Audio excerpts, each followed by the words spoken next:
Okay, so welcome to this. What is this, like the 8th week, 6th week, 7th week? Who knows? It doesn't matter. It's an awesome week, and I'm glad you're here with us. So we are going to get started today on this Gold Senior Gold call. So as we get started, I want to hear, is there any victories that we need to hear about? There's some good stuff in the message group.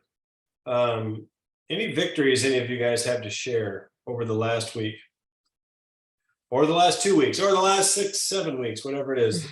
Any victories you have to share? I have a real quick one. I signed someone yesterday, finally, for the first time in a while.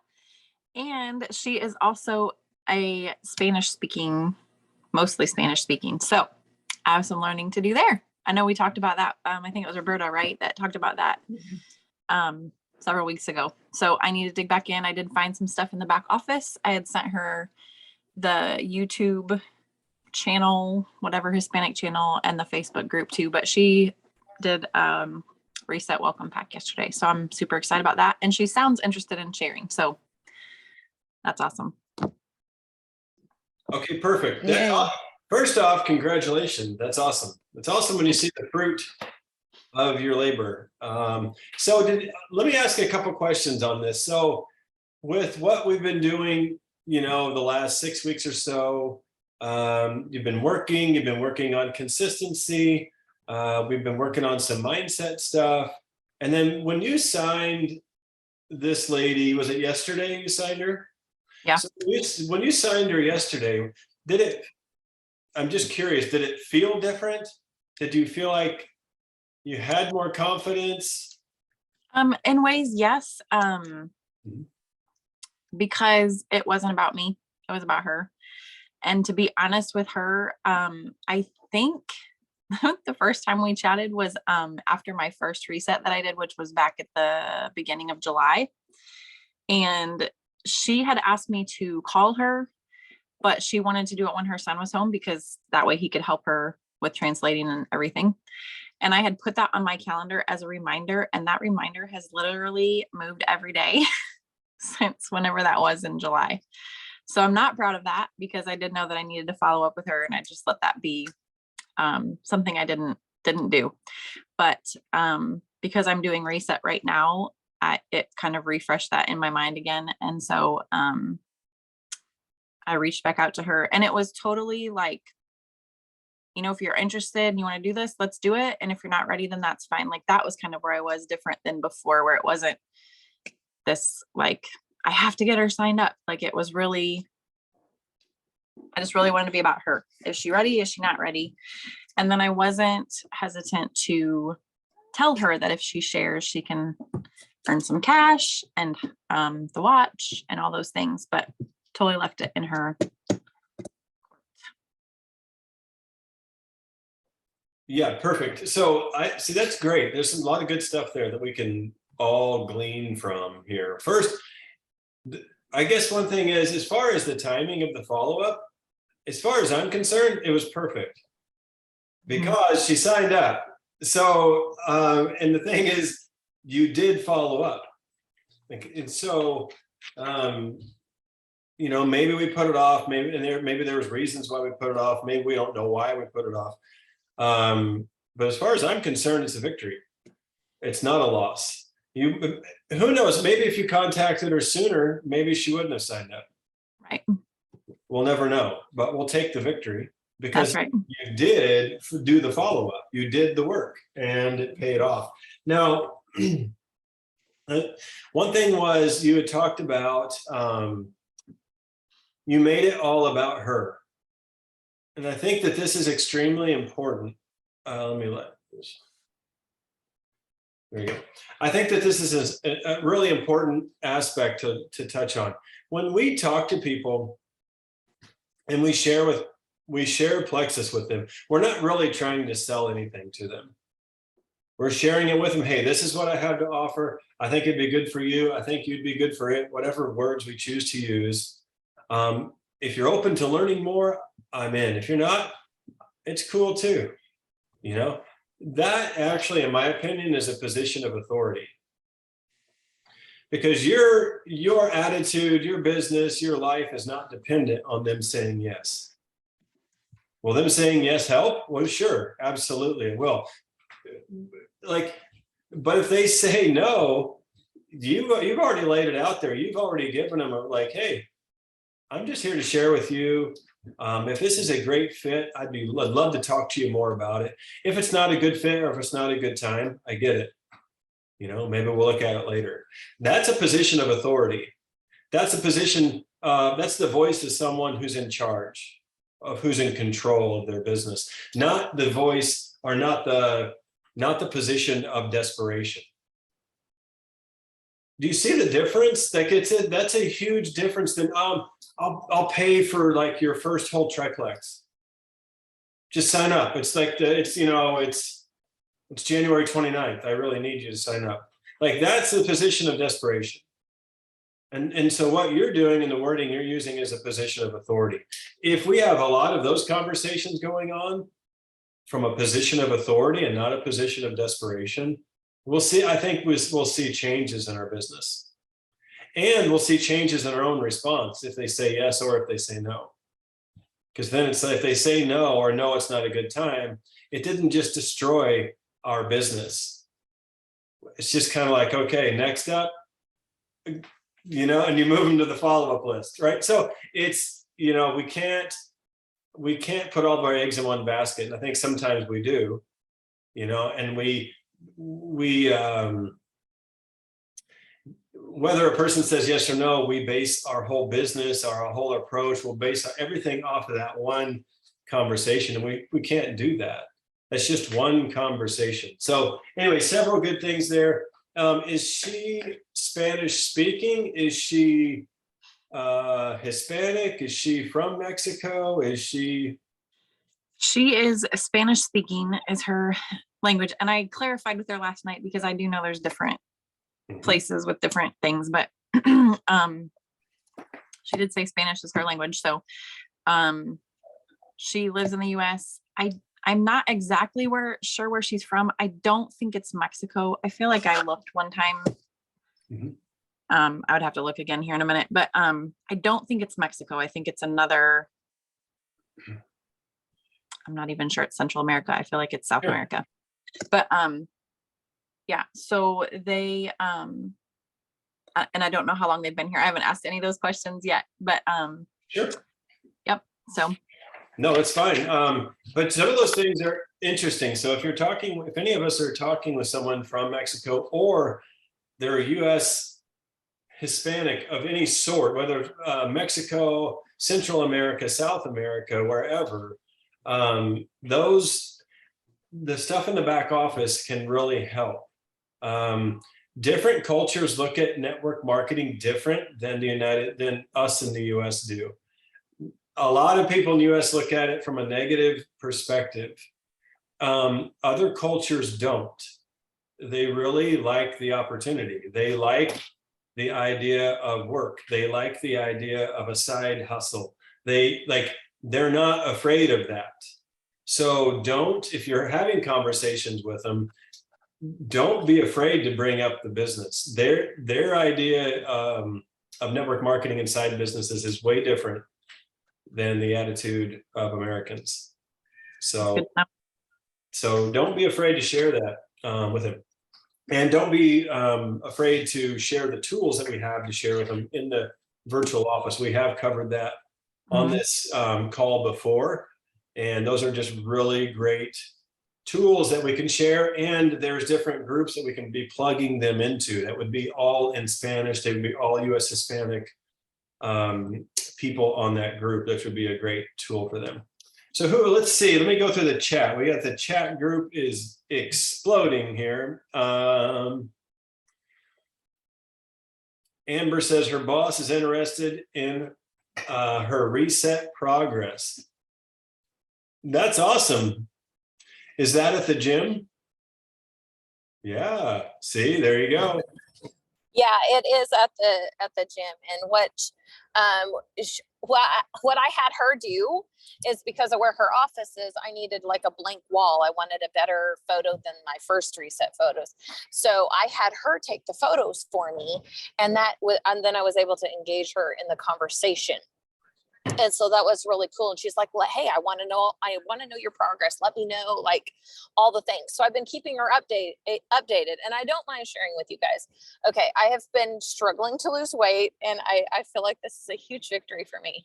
I broke 180. I am now below 180. I'm at 179. And I feel like that was huge. I was like, I finally am below 180, because that was where I wanted to be. And so I'm like, this is so awesome, because I was able to share that victory with her, and she was like, oh my word, that's huge. And she was like so excited for me. One thing I found out is her husband has been too skinny, and so he was struggling. And so I planned to bring up the conversation. We're like, hey, you can actually gain weight if you need to gain weight with this, and go about the conversation that way. But I plan on continuing my conversation. I did have a quick question. You were saying other countries like a side hustle, like Mexico, Canada, that sort of thing. Okay, I may reach back out to my lady that she told me no. She was the one, she has immigrated from Mexico, and she had told me not yet. That's literally kind of how she put it. Her wording was not yet, but so I plan to reach back out and say, hey, I know it wasn't a great time for you right now, but I would like to expand my business into Mexico. Would you be interested in pointing me towards some people? Do you think that would be an okay way to go about that?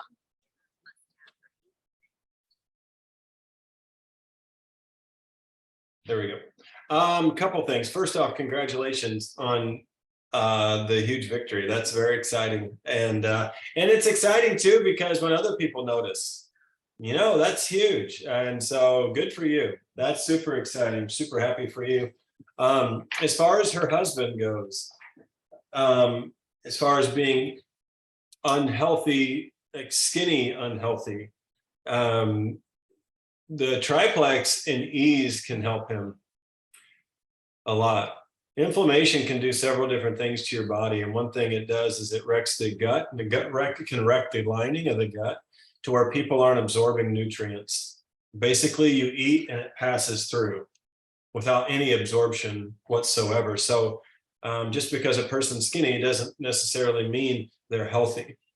And so, so if you want to point them in a direction, there are some testimonies I've seen before where people were unhealthy and skinny, and the triplex alone helped them gain weight, because it helped them clean up their digestive system to where they can actually start absorbing nutrients, and it doesn't just pass through. I would also recommend ease, because everybody in the last year and a half that I put on triplex, I put on ease also. They see faster results, they see better results, and they see less detox. So as far as your boss's husband, that's the direction I would try to educate them. As far as your friend, when she said from Mexico, when she said not yet, did she say not yet to the business, or did she say not yet to the products? Products. Yeah, so I would not be using her as a referral.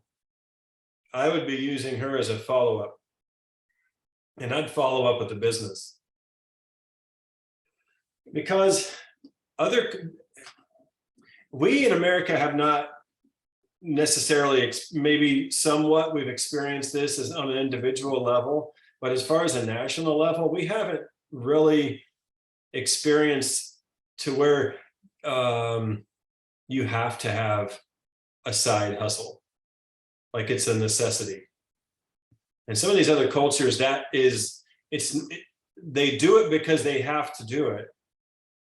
So that's the difference. And so I always tell my kids, I said, as far as work goes, I said, when you're hungry, you work, right? Like it's amazing. When you get hungry, you will go to work. It's a fail-proof way of filling your stomach. And so a lot of these other cultures, that's what they have to do, is they have to look for these opportunities. And people in Mexico, this is the great thing, they're not afraid of network marketing. They're very familiar with network marketing.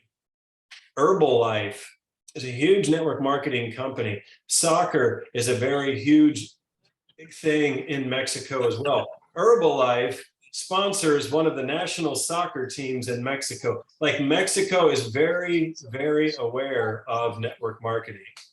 That's actually the company that she had just recently gotten a bunch of products for within the last month or so. Mhm. And so she's like, I want to use these products from Herbalife first. Because I was like, and I knew Herbalife was big in Mexico. So yeah, I was like, oh, okay. So yeah, that makes a good point. Herbalife products don't work. They don't. Like, I have a friend who was in Herbalife. He was one of the founders of Herbalife, one of the first ones to go. He went the farthest, the fastest. He made, I think, $330 million in his network marketing business. Like, his team would rent out a stadium to do their team events. And it would rival Herbalife's events. And there was a really nasty split. It's a long story. And he actually turned him into the federal government for having poor products. The people in Mexico don't use Herbalife because the products are good. The people in Mexico use Herbalife because the pay is good. It's the business. You have to change your mindset. The good thing about Plexus is our products work and the pay is good. So you want to use things like, hey, this is new in Mexico, or, this is a new business opportunity. So as far as looking for referrals through her, I would not do that, because she's going to be maybe looking for referrals for her Herbalife stuff. So, but you have to be able to talk to her about this new opportunity that Plexus is in Mexico, and how she can be one of the first signing people in Mexico, because Mexico is like, it's still untapped. I still think the United States is untapped, to be honest, but Mexico especially is untapped from a business perspective as far as Plexus goes. So I would keep working on her. I wouldn't be looking at referrals at this point. She'll be your referral when she signs up. Okay. How would you recommend that I word that to her? Because I'm struggling with wording. I think just having a continued conversation with her. Reach out to her and ask her how those Herbalife products are.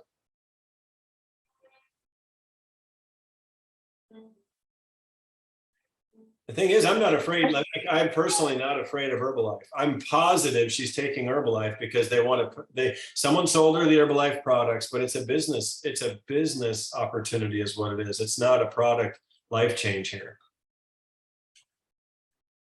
And this is why having people in Mexico on your team is crucial, because they'll sell to everybody in their family. It's insane. It's just insane how they work. They're amazing at what they do. I would continue to have conversations with her. When's the last time you talked with her? I think when I asked her, I think when I responded to her, it was earlier this week or late last week. I would have to double check. Yeah, give it a week or so and just say, hey, how are those Herbalife products coming along? And just see how they're working for her. Just have a conversation. Remember, we have to be about the long game. Yeah. Okay. Especially Hey, with someone Justin. like that. Yes. Who's this? It's Roberta. Yeah. I'm sorry, you're No, getting you're ready to good. talk. Nate, talking about Mexico and how they think in that, and I'm sitting here racking my brain, and I don't think I really have any really good Mexican contacts. I don't have a clue. I don't do anything with Mexico, but I do a lot with Canada, and I do a lot with Australia. So I've been working on trying to, onboard someone there. Haven't yet, but I've been working with those two countries. Do you know if they think the same way? I think that they'd be a harder sell than Mexico, personally. Um, for many reasons, but I know in 2020, Canada had the greatest growth they've ever had for Plexus. Now, why is that? Because their tyrannical government shut everything down and people needed a job. They needed income. So people got to work, and then they really started exploding their Plexus business. It wasn't the products, it was the business that they were selling. Of course, there was products involved. Of course, there was testimonies. But what spurred that on in Canada was the government's tyrannical overreach. They shut everything down. People were out of work, like they needed money. And that's when Canada exploded, or started to explode. I mean, it's still wide open, but that's when it started to explode, is because of the business opportunity. I'm sorry, I don't mean to keep talking, but I just want to say this is creating a challenge in my brain because I mean, I know Mexico, but I don't think I realized what you said about the business part of it being such a huge part of it. We live in northern Indiana, like half of Mexico lives here. I mean, there's a lot. And I'm not saying that in a derogatory way or anything. There are Hispanic people everywhere. Like when we go to Walmart, it's probably half Hispanic people. And when there's Hispanic grocery stores and there's all the things. So like there's a whole opportunity. I guess, Roberta, you saying that made me think, like, I don't necessarily have connections with those people. I'm not in places where they are, or I'm not friends with them, but like it's there. It's here right in my backyard.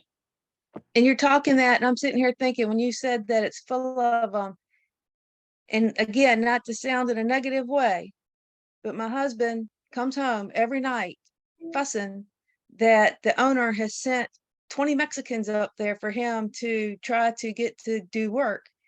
And he says, they want to work, but he can't figure out how to get them to work, to tell them what to do and all this stuff. So he's sitting here talking about all these Mexicans that he's around every day. And when you said that, I'm thinking, well, heck, maybe I just have to roll on up in there one day and bring lunch for everybody, something. So now I'm thinking, okay, now I need to find some kind of Mexican talking brochure, because all I have are English brochures. Even though I might not be able to read this brochure, I need to find a triplex that's in Mexican that I can hand them and say, here, hand this to your wife when you get home, something. So yeah, so that's an idea. All that stuff is in the back office. All the U.S. Hispanic brochures in English and Spanish are in the back office. They're already ready for you.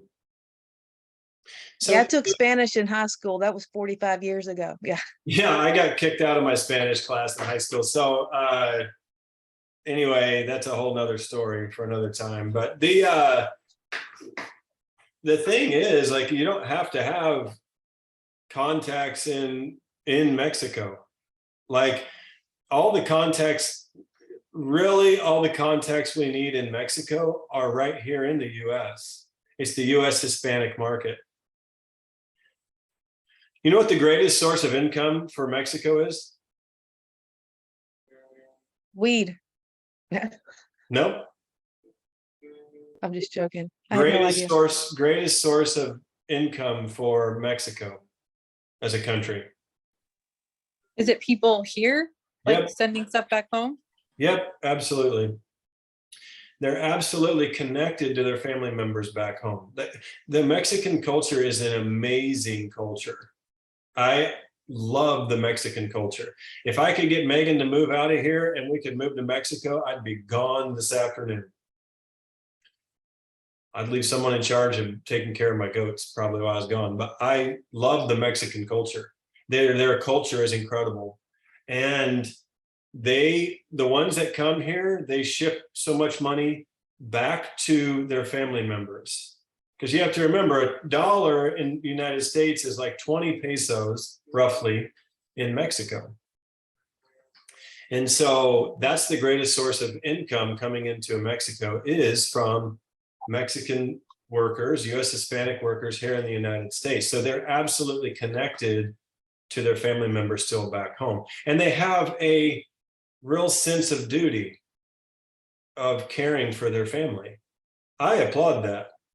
We can learn a lot from the US Hispanic workers that we have here. There's most of the Americans I know could take some notes on how to take care of your family. And so I applaud them. So I think that if you want to be connected to Mexico, you don't have to be connected to Mexico. You just need to be connected to someone who's connected to Mexico. They're an amazing people. I think they're incredible. And the thing is, and all the tools you need are right there in the back office. Mexican restaurants, there's Mexican restaurants. Like if you have a town of over 2,000 or 3,000 people, there's probably 3 Mexican restaurants there. Ask them where they're from.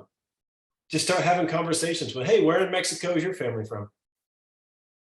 And they're so easy to connect with. They're such, I think they're amazing people. Yes, Roberta. This doesn't have to do with the international, but I wanted to maybe ask you this before we got run out of time. Is I have a post that I put up the other day on my Facebook page, and it's getting some negative flack going on, but I haven't taken it out. It's not negative enough to take it away, because I want to address it so other people can kind of see it. And I'm addressing this. So if anybody else has the same concerns, they're seeing the answers, but I want to make sure I'm kind of answering it correctly. And is it a possibility that maybe we could share your screen if you could look at that? And because other people here might need the same kind of help in addressing what they've been kind of saying to me. Where would I find it at? What did you say? Or is it somewhere? Where is it at? It's like on my Facebook page. It's the very first post on my Facebook page. It's the one about Zach. All right, let's see here.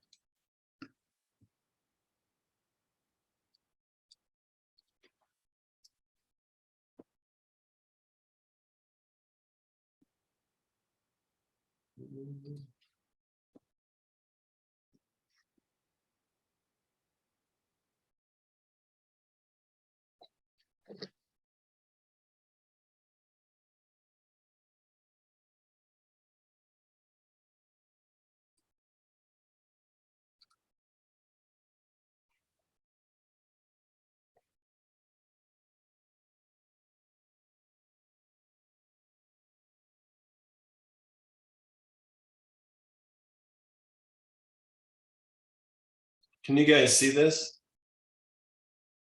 Or no? I Yep. can see it. Okay.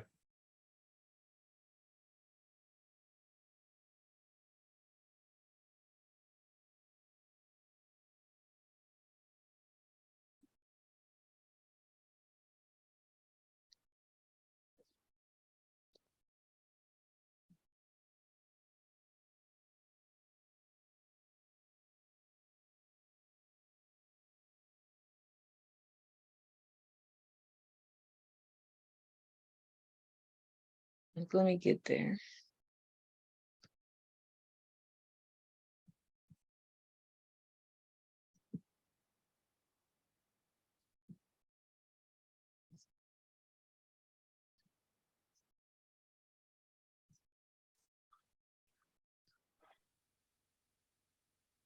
So the ones from Geneva Soul is one of them. She started it off, and then like Jackie Robertson about the MLM, and then Valerie Engel, I need to send her some research information. So I have to kind of dig that up because I don't have that all noted. But like the Geneva Soul one.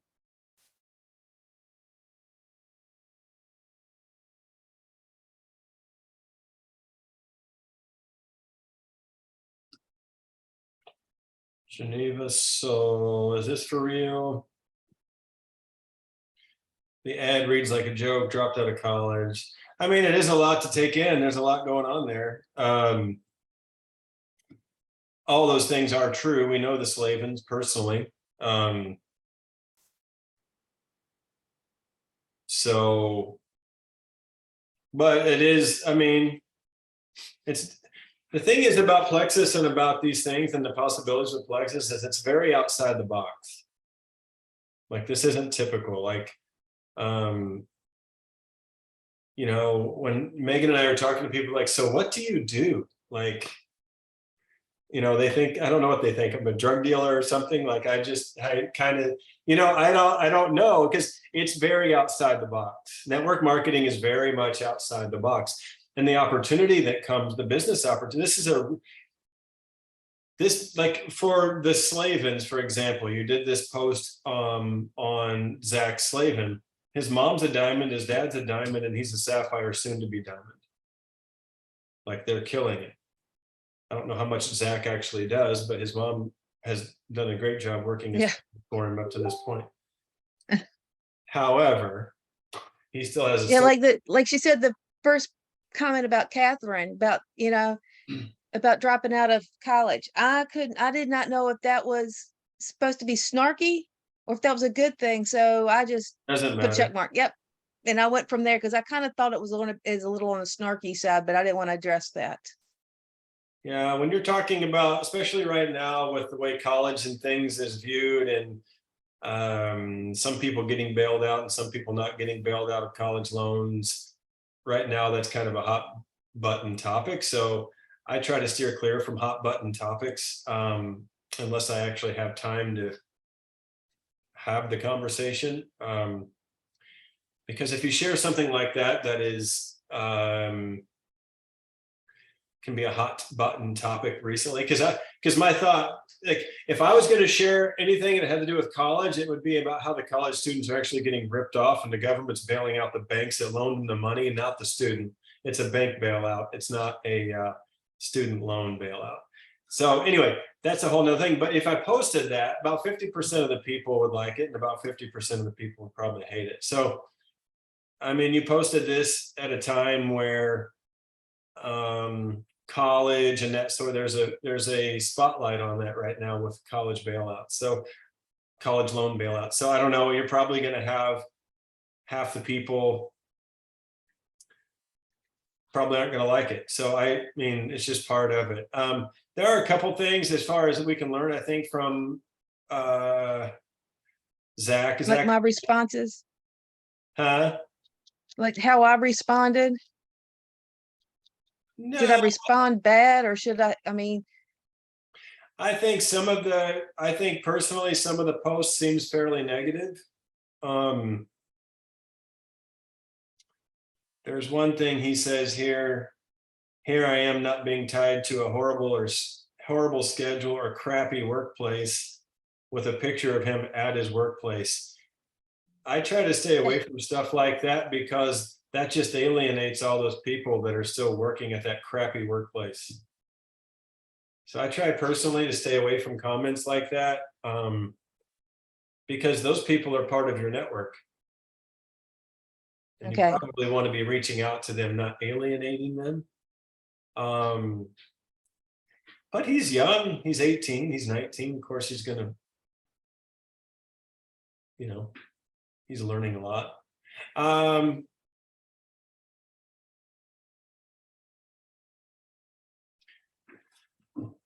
I mean, as far as where it says handouts for the student loans, expecting government to help him, I could see how people would take that as an attack, not as a post that is encouraging and inspiring. Personally. So. But in the response. I mean. So how I responded to Geneva. That was one of my main things. Geneva and Jackie, the two responses I did for them. Yeah. I was just wanting to get maybe a little coaching on those responses. Should I have said something different? Did I say something bad? Or I was just saying it as I see it, you know, my own words being me. Right. I think your responses are fine. Looks like to me, I mean, again, you have to look at it from their perspective. As far as Geneva is concerned, I mean, I don't think that she seems like she's too against what you said when she had the Okay. ha thing written down. So I wouldn't think too much about it. One place is on posts, so for all of us to know on when it comes to posting and comments, if it seems like someone is on your post and and you think that they are being argumentative, or you get that feeling or that sense, move it to a private conversation. Don't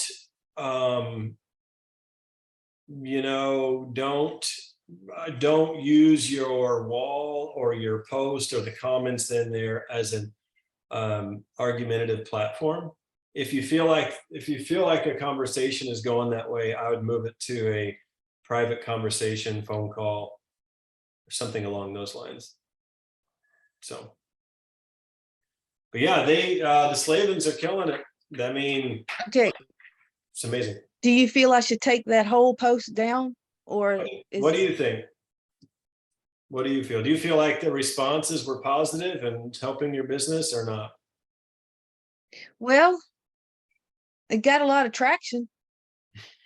So Hey, there you good go. or bad, it got a lot of Is it traction. People good are or bad looking at it. traction? So I mean, just just leave it up. See what happens out of it. I mean, that's pretty appealing to people.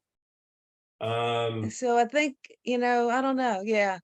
I might reword the first paragraph that I did it though, take out the Yeah. part about the student loan things. I would just do more of, I would, because it seems negative to me. Yeah, I'll take Seems that like part an out, but attack. It seems like an attack on someone who might have had government assistance at some point, and I just don't think that's Yeah. what we need to be about. So you could just do something simple like, hey, check out Zach's testimony. This is amazing. And then let So him I'll tell leave his that part story. out. Just let him Okay. tell his story. Yeah. All right, thanks. Yep. So let's go through here really fast. It's 11:42. We got a lot to cover in 18 minutes. Let me go back over some of these things in the chat.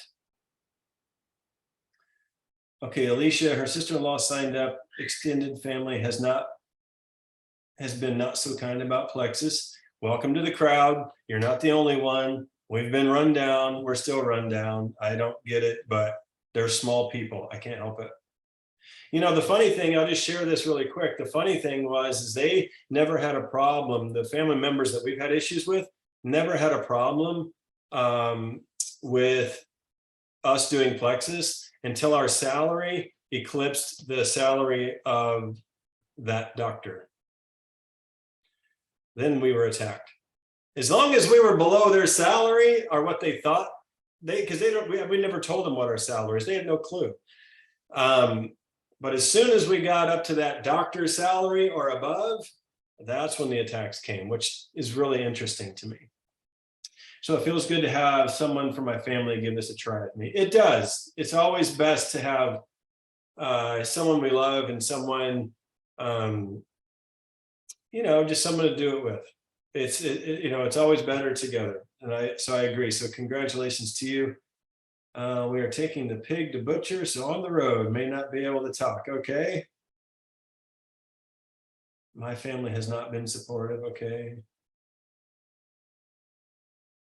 Yeah, I mean, we have family events at our house. Our house is the big house now, and it's super nice, and we love to have people over, and we talk about everything under the sun, but no one ever asks how work's going for us. They'll ask everybody else around the table, but when it comes to us, it's like, we'll skip them. We'll just, so I don't know, whatever.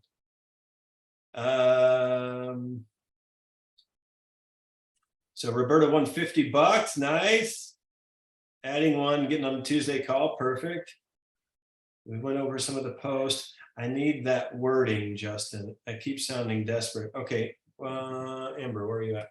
Okay, so as far as the wording goes, as far as sounding desperate, did we cover some of that already, or do we want to cover some more of that? A little bit more?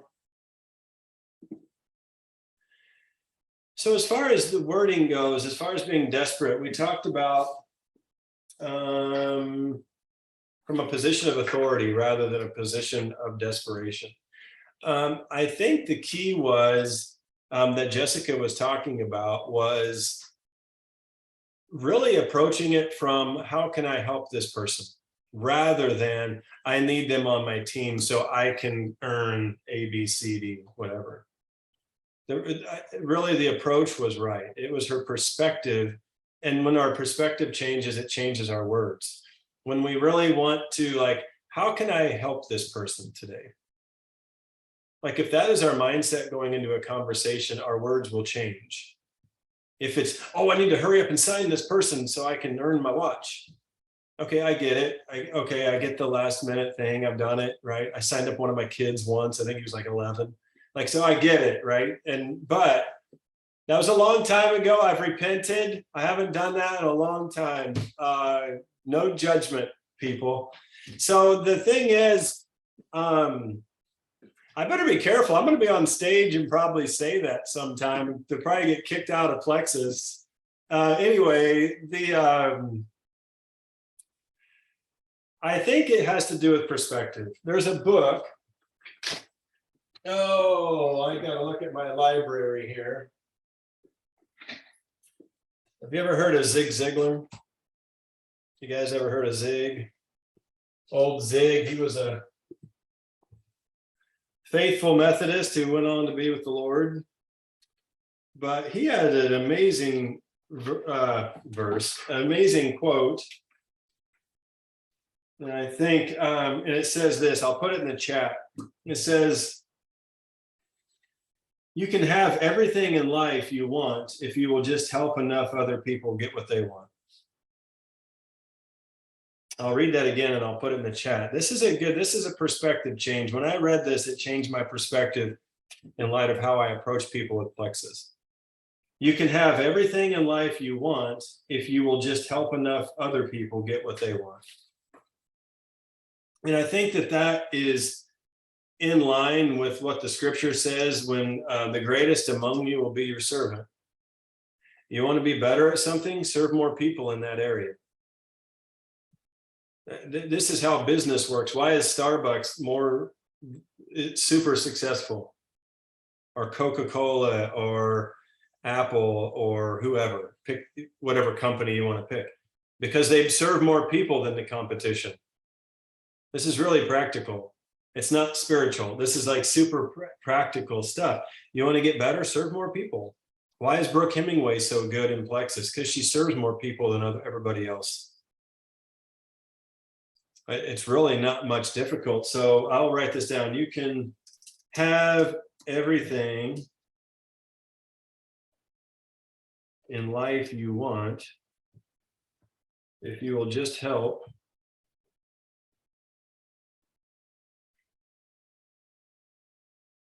enough other people get what they want. Now let's look at this practically. What if you want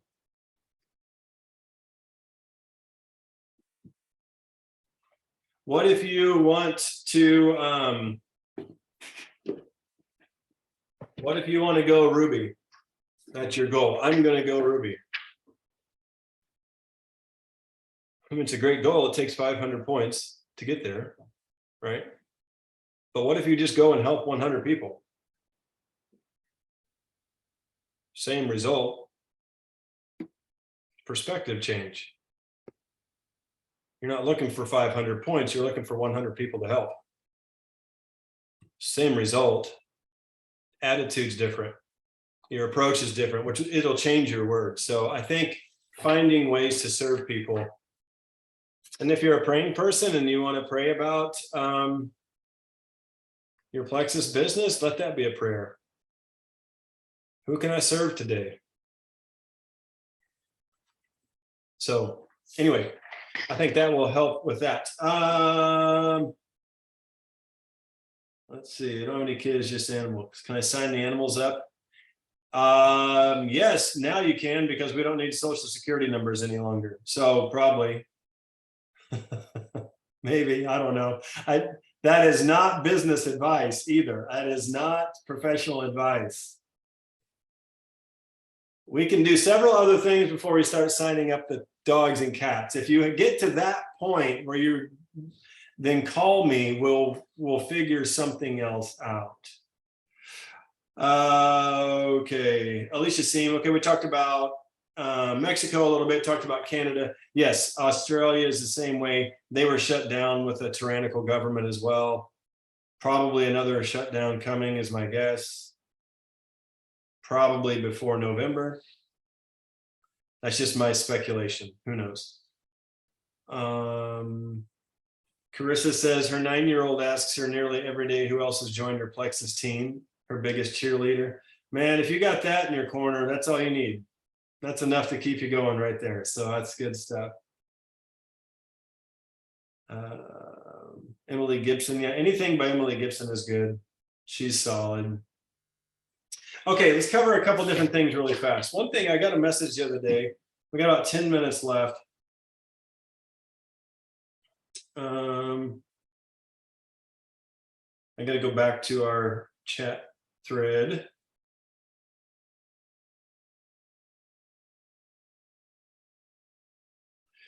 So this is from Stephanie Morales. It says, still catching up on the Zooms. This one hit. I have struggled with fear of rejection, not good enough, etc. And I thought I was working through it, but now, man, I'm not so sure. The moment you started talking about this, the tears just started falling. So now I'm wondering if I'm just holding myself back.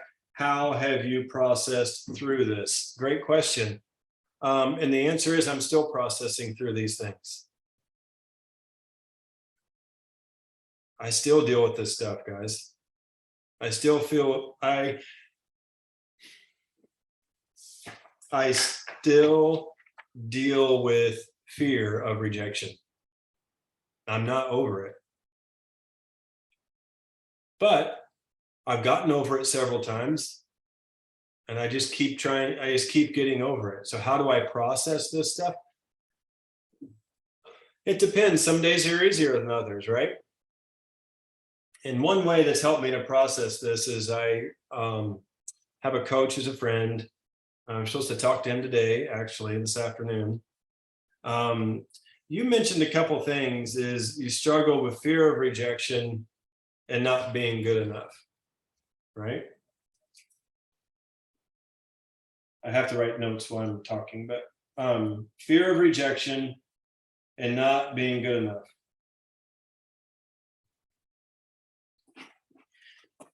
These are some of the things that some of my fears, not being good enough, fear of rejection, fear of abandonment, is things that I have had to work through in my own life and through my own Plexus business. It's things I still have to work on today. Sometimes sometimes I'll find myself not following up with someone because if I don't follow up with them, then I can't fail in following up, right? Or I can't fail in giving them good advice. Am I the only one, right? So I kind of self-sabotage myself. But yeah, I have to go back and one thing I've had to do, which has been helpful, is like, where did that fear of rejection or not being good enough idea come from? You know, who told you that? Who told you that when you were young? Who told you that when you were in high school? For me, it was my dad, right? And so I had to go back and kind of process that stuff. Is what he told me, was it true? And I kind of had to deal with that. I had to go back 35 years. And I had to start processing there, because that's where it all started. And that's why my coach says stuff like, are you being 46-year-old Justin today? Or are you being 6-year-old Justin today?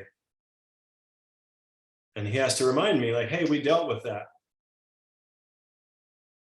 What you were told all those years ago isn't true. Were you rejected? Sure, you were. Were you told you weren't good enough? Yeah. Were you yelled at? Yeah, all the stuff, right? And so he just helps me walk through it. That's how I process it. right? So you got to go back to the source. Where is that? Where does this come from? And we have to be open. We have to be honest with ourselves. And we start being honest with ourselves and like, hey, just start dealing with it there. Go back to where it was. We probably all know. And then we have to start sorting through. Was it true what was said all those years ago? Yes, no, maybe so. And then we have to start working through it. Okay, so now what? We've identified the problem. Now what? How do we address it now? Can we go back and forgive the person? Can we go back and have the conversation with them? Fortunately for me, my dad was still alive and I was able to forgive him. And then we were able to move forward. And so, but still that hurt from all those years ago, still in some cases, if I'm not careful, still holds me back today. But when I catch it, I'm like, oh, okay, I see where this attitude's coming from in me. I see where this fear is coming from me. And that's not going to run my life anymore. That's been dealt with. I forgave him back in 2001, right? And I'm glad I did, because in 2012, he died a young, what I call a young death. He was 60 years old. And so how do I process it? That's how I do it. I did it through forgiveness, and I did it through some coaching, and I did it through some asking lots of questions to a lot of men that were better men than me. And they helped walk me through that in my 30s. And so one thing that was really helpful to me was I always was really bitter against my father because of the way I was raised. I was raised in a bar. We were raised rough, right? And thankfully God saved me and put me on a new path, and I'm able to start a whole family tree, new branch, I guess, which is awesome, which is producing much fruit, and I'm thankful for that. But still, there's things that I had to deal with from a long time ago. And I listened to some ministry one time, and it said, don't view, for me, it was good for me, but it said, don't view your father as either a good or bad father. Don't view him as a father. View him as a son of his father. And when I did that, I thought, whoa, our family is really making progress, because my grandpa was, we have a rough background. Like my grandpa was a bouncer in his dad's bar in Louisville when he was 15. Like, so we have some skeletons in the closet, literally, I'm pretty sure. So when I started viewing him that way, when I started viewing my dad as a son of his dad and what he went through, then it started to make more sense, and I was able to actually have a little compassion on my father, and then I was then able to forgive him. And then we were able to start the healing process going forward. And am I 100% whole today? No, I'm not. I'm better than what I was, because now I have awareness. So when these things pop up, these fears, and I run and hide, or I try to get busy doing a project so I don't have to deal with something, I'm aware. And awareness is good. So then I can just say, okay, it's time to act like 46-year-old Justin, not 6-year-old scared Justin anymore. So I don't know, it's maybe a long-winded answer. I don't know if that has anything to do with plexus or not. It just has to do with life. But it's a process. It's a process for sure. Does that make any sense, Stephanie, or not? Yeah, I mean, I think it's easy to do the things that I know I'm good at. Like, laundry, make sure the kids do their schoolwork, those things that I've done forever and ever and ever and ever. Yeah. I guess like my struggle is like, if I stop and I think, what is truth? The truth is that I can and have done some pretty amazing things.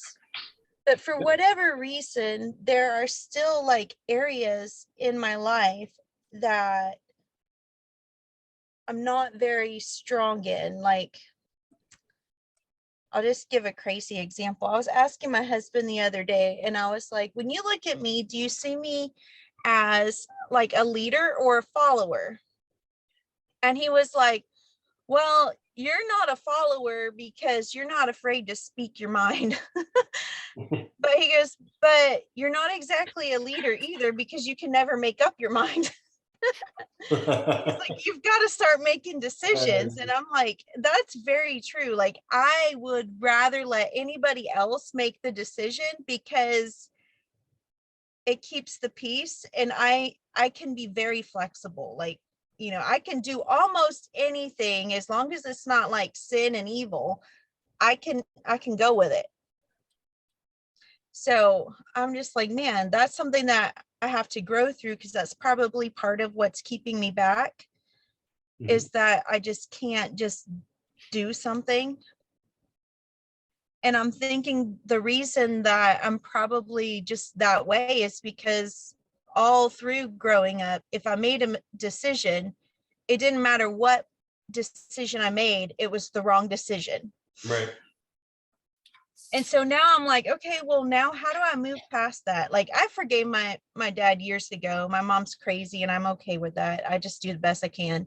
Right. My dad passed away in February. His dad passed away in February. They were just like 5 days apart.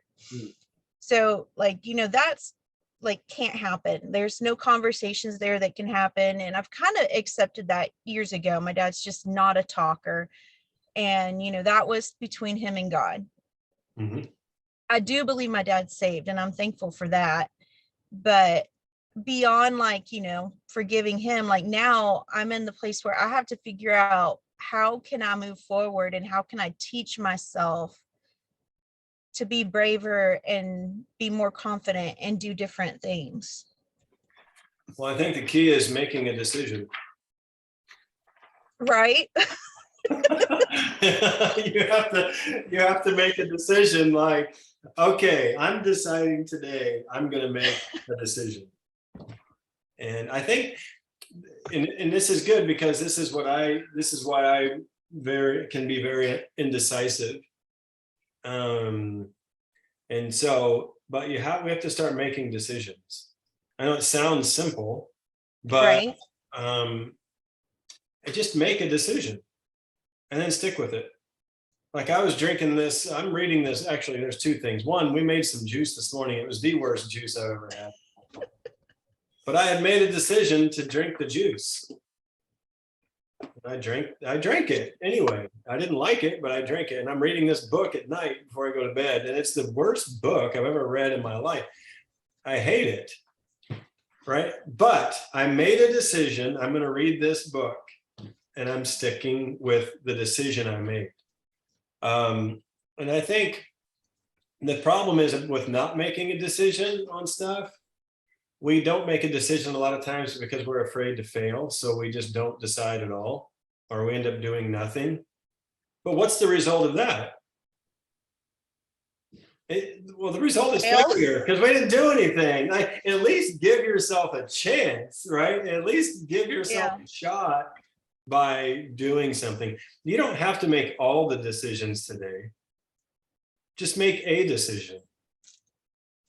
Just one. Just decide whatever the thing is and decide to do it and just do it.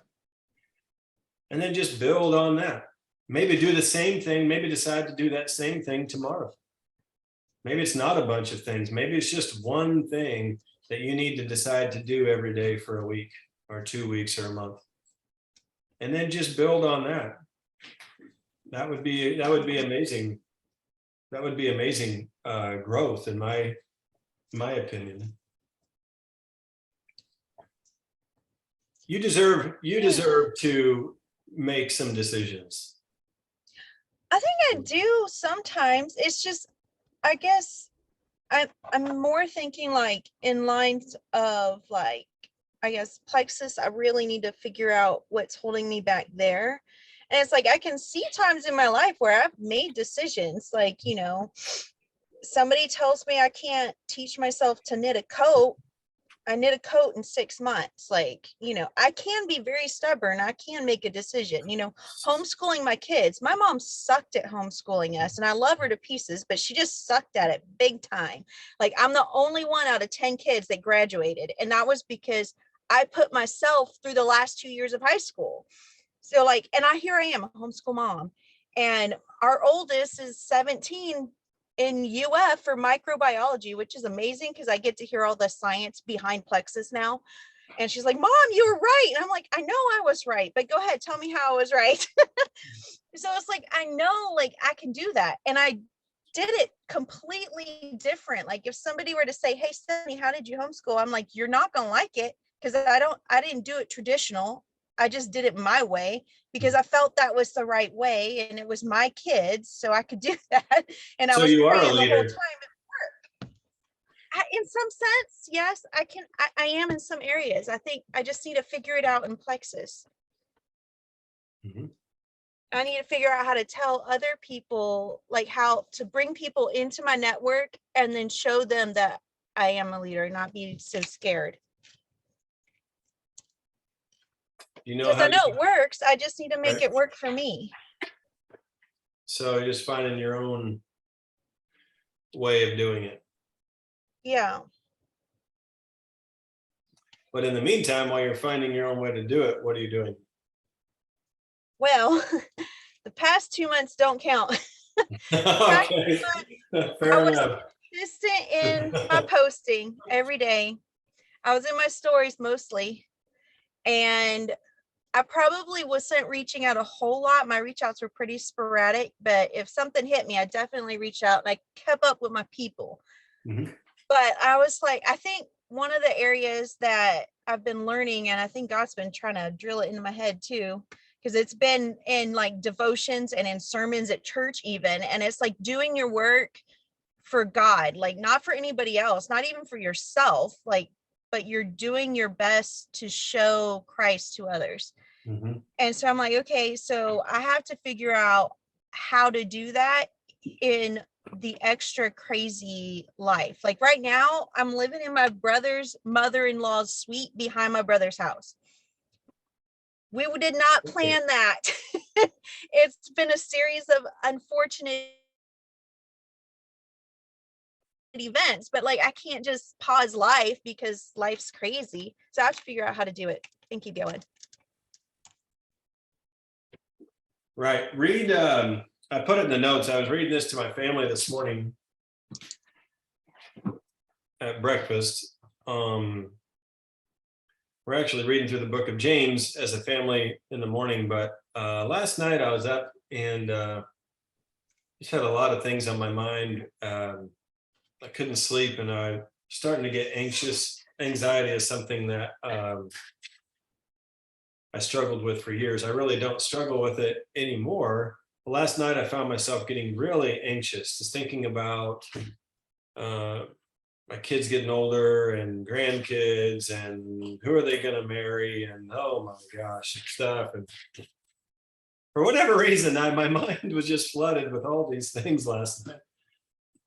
And I couldn't sleep. And so I was praying and just asking for wisdom and all those things. And this passage of scripture came up in Matthew 6. I put it in the chat thread. So read that. That was extremely helpful. It helped me to set my mind and heart at ease. And I think that there's a lot of wisdom there as for what you're talking about, especially Matthew 6:33. Okay. Anyway, that gave me a lot of comfort. But in the meantime, finding out your own way, still keep doing what you're doing. Don't wait until everything is perfect and you got it figured out. You'll figure it out in the doing of the things. You'll figure out what is your own way and what isn't your own way when you're actually doing the stuff. That's how you'll figure out your That's how you'll figure it out. If we sit and wait for it to come, if we sit and wait for everything to be perfect, it'll never come. There's a sifting type of process that we go through when we're doing. It's like, oh, okay, because a lot of network marketing is on the job training. I mean, there's videos and there's books and there's all this stuff, but honestly, a lot of this is on the job training. It's like, oh, okay, yeah, I probably shouldn't have said that. Okay, mental note, right? So don't wait for things to be perfect. Just make a decision. You're going to keep being consistent. That in and of itself is a victory. Like, I can't express how important consistency is in this business. It's everything. It's everything. You know, Coca-Cola doesn't close ever. Right? That's why they're like the best soft drink company on the planet.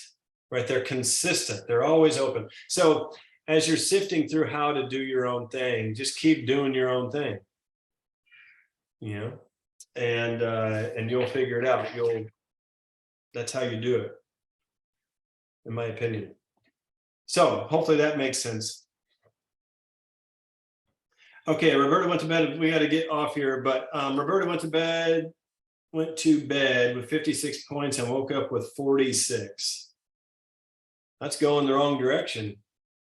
Did someone's order go through and you lost 10 points that way?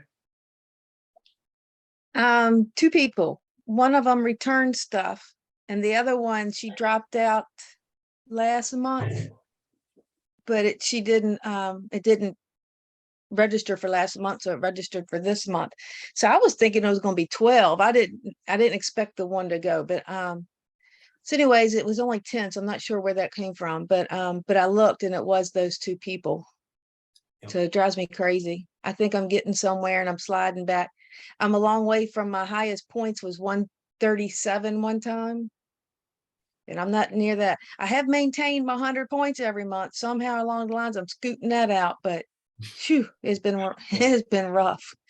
And I think that's part of this business. There's a coming and a going. There's seasons where there's massive growth. There's seasons where you work hard and nothing happens. There's seasons where you do nothing and people come to you. I don't know. It's life. It's not predictable. But one thing is predictable, in my opinion, when we're consistent, it changes everything. Regardless of all the stuff, if we're every day, I'm making a decision, I'm going to do the things I need to do today with my Plexus business. And once you're done doing them, move on and do the rest of your life.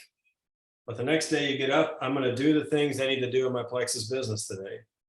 Like, that has to be the mindset, or that, as far as making decisions, that has to be a decision made if we're going to succeed in this business or not.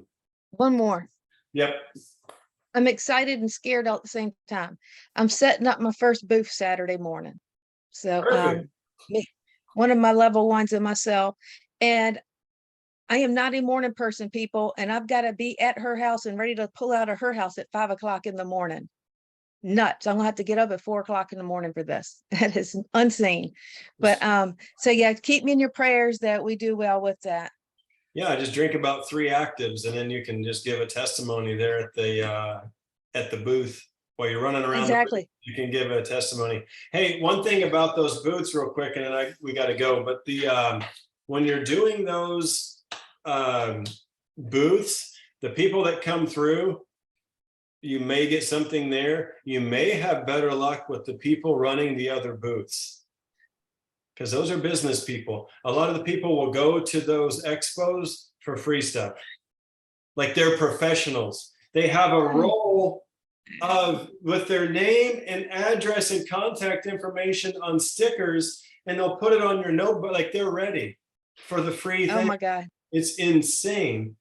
But don't, if you and your friend are doing it, one of you stay where you're at, and one of you go and start talking to the other vendors. And you can do product swaps with them. You can go back and forth. Megan still has a lady that she got from a Mary Kay booth when we did a booth a long time ago. They do product swaps every month. And so be talking to the vendors. Because that's a Will do. good. Thank you. Yep, you bet. Guys, I gotta run. Thanks for everything. Great call. I'll get this hopefully up tonight on the chat group. Again, feel free to reach out to me anytime if I can be a help. And I will chat with you guys next Thursday. See ya.